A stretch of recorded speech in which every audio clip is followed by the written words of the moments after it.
Hi everybody, welcome to the channel. In this week's lesson, you're going to learn how to use the dark sounding augmented chord in soul. Here's the track.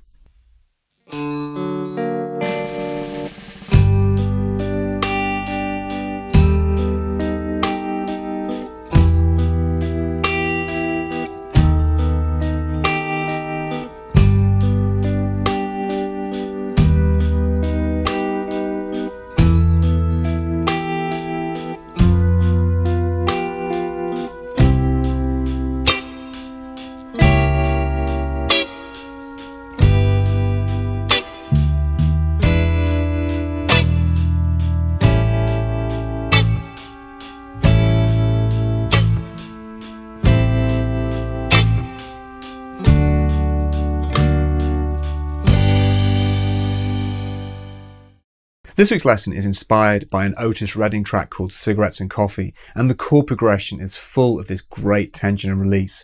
Part of that comes from the Augmented Triad. Let's see how it works.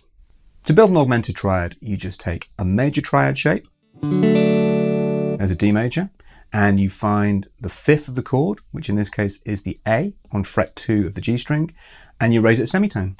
And there's the tense sound of the Augmented Triad. And a really common way to use that is as a 5 chord, which then moves to a 1 chord, particularly on intro. We're in the key of G here. D is the 5 chord, to G, the 1 chord.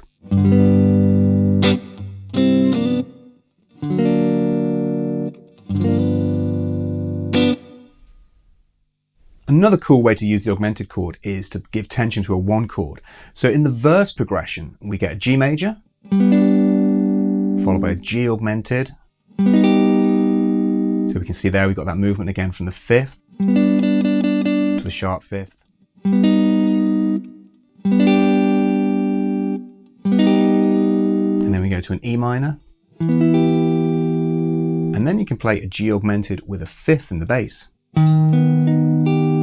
you get this really cool movement on the low notes on the bass.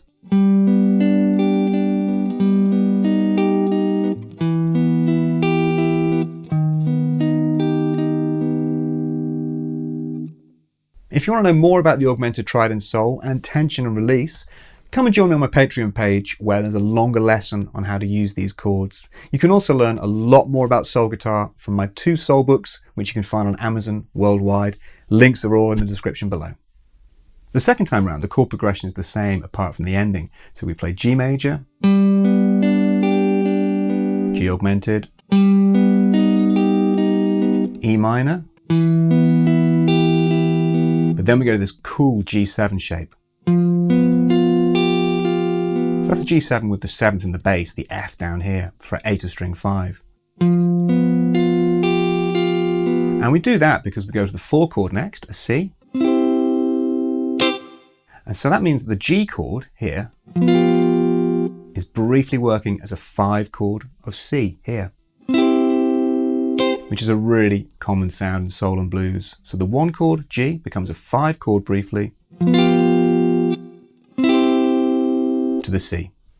One thing you'll notice with this chord progression is a contrast between arpeggiating the chord, that's picking every note separately, and chord stabs. As soul players, we've got to be able to switch between the two seamlessly. So it's always good to work on picking arpeggios and then playing chord stabs in the same track.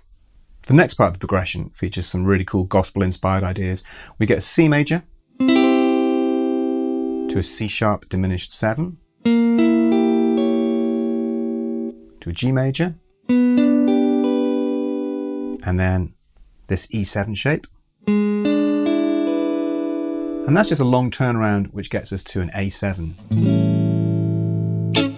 So slowly.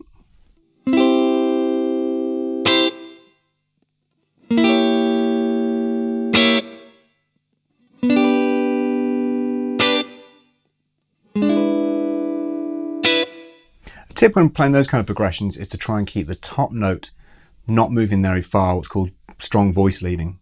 So on the top note here it's C, which goes to a C sharp, down to a B, and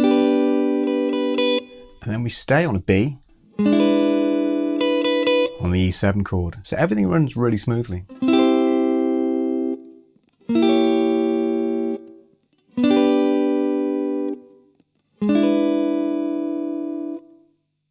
So the outro is just a 2-5-1 chord progression where we start with an A7, this shape here, which we then turn into an A minor 7, and then finally a D major, to another D augmented shape, and then finally G major.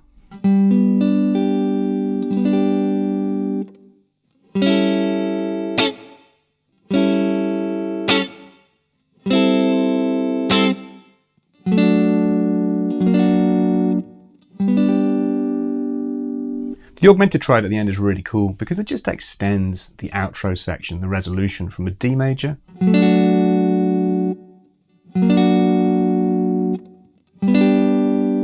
which just gives a tenser sound than moving from a D to a G.